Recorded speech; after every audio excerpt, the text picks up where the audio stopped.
حضرت عیسیٰ علیہ السلام کو اللہ کریم نے چوتھے آسمان پہ بلا لیا نا، تو دقیانوس نام کا ایک بادشاہ ہوا بنی اسرائیل کے اندر، بڑا ظالم تھا، اس نے گمراہی پھیلا دی اور جو لوگ معاذ اللہ کفر اور شرک نہیں کرتے تھے انہیں قتل کروا دیتا۔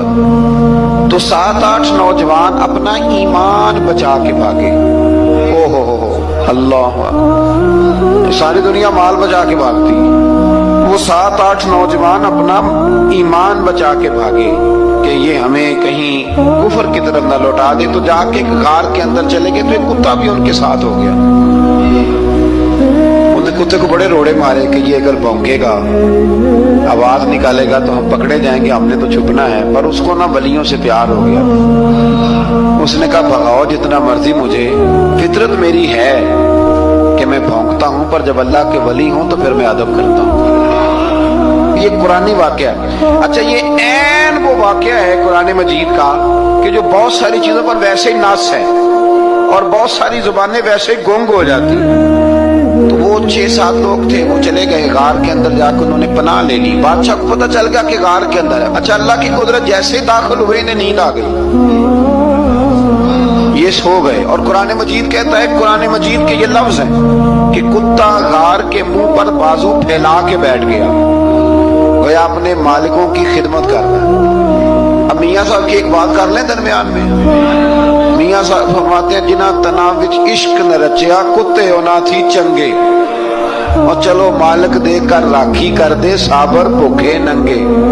یہ دیکھو نا کہ اتنا تو ان کے اندر بھی کمال ہے، اپنے نا دونوں بازو پھیلا کے کتا بھی غار پہ بیٹھ گیا۔ ان کو نیند آ گئی، بادشاہ نے پتہ کرایا کہاں بھاگ کے گئے، تو کہا وہ غار کے اندر ہے۔ بادشاہ کہنے لگا کہ ان کی سزا یہ ہے کہ ایک دیوار چن دو غار کے منہ میں، غار کوئی بند کر۔ جس بندے کی ڈیوٹی لگائی نا غار چننے کی، بندہ بڑا نیک تھا، اس کو دیوار بنانے کا ذمہ دیا۔ اس نے نا دیوار بھی بنائی اور ایک تختی پہ نا سب کے نام لکھے، اور وہ تختی ایک صندوق میں رکھ کے وہاں بند کر دی، اور اسی طرح کی ایک تختی اس کے نیچے لکھا کہ ایک تختی ان کے ناموں کی نا میں مال خزانہ میں بھی بند کر رہا ہوں۔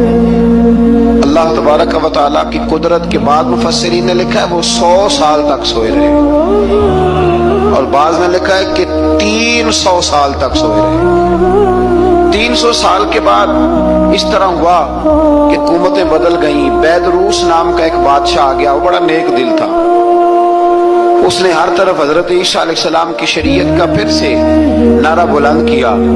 اب نا کچھ لوگ ایسے تھے جو منکر ہو گئے تھے کہ مرنے کے بعد دوبارہ کیسے اٹھیں گے۔ بادشاہ ایک دن اجرے میں گیا، جا کے دعا مانگی، یا اللہ کوئی ایسی بات دکھا جس سے لوگوں کا ایمان پکا ہو جائے۔ اس طرح کے بادشاہ ہوا کرتے ہیں۔ تو رب کریم نے کہا میں نے تو پہلے یہ راز چھپا کے رکھا ہوا ہے، کھول دیتے ہیں۔ اس نے دعا مانگی، اور ادھر کیا معاملہ ہوا، ایک چرواہا بکریاں چرانے والا وہاں سے گزرا۔ اس نے سوچا یہ دیوار ہے، اگر اس کا منہ کھول لوں نا کبھی تو میری بکریاں یہاں تھوڑا سا دھوپ کے اندر سستا لیا کریں گے۔ اس چرواہے نے کیا کیا کہ اس نے وہ دیوار گرائی تاکہ میری بکریاں اندر جایا کریں۔ وہ دیوار گرائی تو اس نے اندر 6-7 لوگ سوئے ہوئے دیکھے، اور کتا بھی سویا ہوا دیکھا۔ اللہ تبارک و تعالیٰ اپنی قدرت سے، اپنے فضل سے ان کی کروٹیں بھی بدلتا رہا۔ اپنی قدرت سے ایک طرف انسان پڑا رہے نا تو اعضاء گل جاتے ہیں، ان کی کروٹیں بھی بدلی جاتی، مناسب روشنی بھی دی جاتی، حرارت بھی۔ اس نے دیوار گرائی تو ان کی آنکھ کھل گئی، تو ایک دوسرے سے کہنے لگے آج تو بڑی گہری نیند سوئے ہیں یار، آج تو لمبی نیند پوری کر لی، چلو بھوک بڑی لگی ہے ایک دوست کو بھیجو۔ یہ سارا واقعہ قرآن مجید میں موجود ہے، میں اپنے لفظوں میں بیان کر رہا ہوں۔ جاؤ ایک دوست کو بھیجو بازار سے نا کھانا لے آئے، پیسے وہی 300 سال پرانی کرنسی۔ وہ جب نان بھائی کی دکان پہ گیا نا سامان لینے، اس کو پیسے دیے تو نان بھائی نے ہاتھ پکڑ لیا، کہنے لگا میاں تو کدھر سے آیا، یہ کون سے پیسے؟ اس نے کہا پیسے کاہے کے، میں بھی سوچ رہا ہوں کہ حالات بدلے ہیں، سارے حضرت عیسیٰ کا کلمہ پڑھ رہے ہیں، ماحول اور ہے۔ اس نے کہا تیرے ہاتھ کوئی خزانہ لگ گیا ہے، یہ تو ہم نام سنتے تھے کہ یہاں کوئی دقیانوس نام کا بادشاہ رہے، کوئی خزانہ، بتا کہاں سے لیے۔ شور ہوا، حاکم شہر تک خبر پہنچی، بادشاہ تک پہنچی۔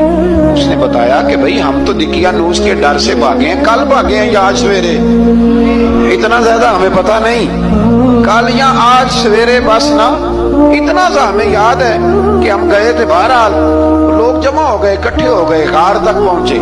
اب جو غار کے اندر تھے وہ پتا کہتے کہتے لگتا ہے ہمارا دوست پکڑا گیا ہے، پکڑا گیا ہے تو اب بندے جمع ہو، وہ اندر ڈر رہے تھے، تسبیح کر رہے تھے، اللہ کو یاد کر رہے تھے، ادھر یہ پہنچ گیا۔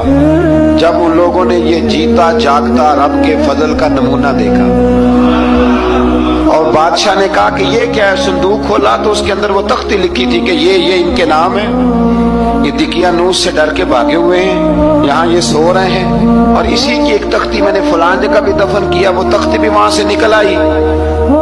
اب سب لوگوں کی آنکھوں میں آنسو آئے اور سب کہنے لگے لا الہ الا اللہ، لا الہ الا اللہ، لا الہ الا اللہ، سب کہنے لگے ان اللہ علی کل شیء قدیر۔ جب ان کی بات پوری ہو گئی، لوگوں کے ایمان پختہ ہو گئے، تو اصحاب کہف کہنے لگے کہ ہمیں اب اجازت ہے، ہم پھر دوبارہ غار میں جاتے ہیں۔ وہ غار میں گئے تو رب نے پھر انہیں موت عطا فرمائی، نیند عطا فرمائی، تحفہ دیا۔ بادشاہ نے پھر اس کے آگے دیوار بنائی اور وہاں بادشاہ نے ایک مسجد تعمیر کرا دی، لوگ زیارت کرنے جاتے۔ یہ اصحاب کہف کا ذکر ہے۔ اب یہاں ہمارے مفسرین نے لکھا ہے کہ وہ جو کتا تھا نا وہ بھی ساتھ ہی تھا۔ اللہ قیامت والے دن اسے انسانی، یا تو انسانی شکل ملے گی یا جیسے رب کا فضل ہوگا رب کریم اسے بھی جنت عطا فرمائے گا۔ اس نے تبلیغ کی، دین کی، اس نے کیا کیا؟ تبلیغ کی، نمازیں پڑھی، روزے رکھے، حج کیا، 10 ہوتے صحیح اس کیتا کی۔ اسی آخیے نا خدا کے فضل سے ہم پر ہے سایہ غوث اعظم کا، ہمیں دونوں جہاں میں ہے سہارا غوث اعظم کا۔ لوگ پریشان ہو جاتے ہیں، کہتے ہیں کس طرح کی بات کرتے ہو؟ تو میں نے کہا اصل میں تیرا عقیدہ کچا ہے، وہاں تو کتا چلا جائے ولی کے پاس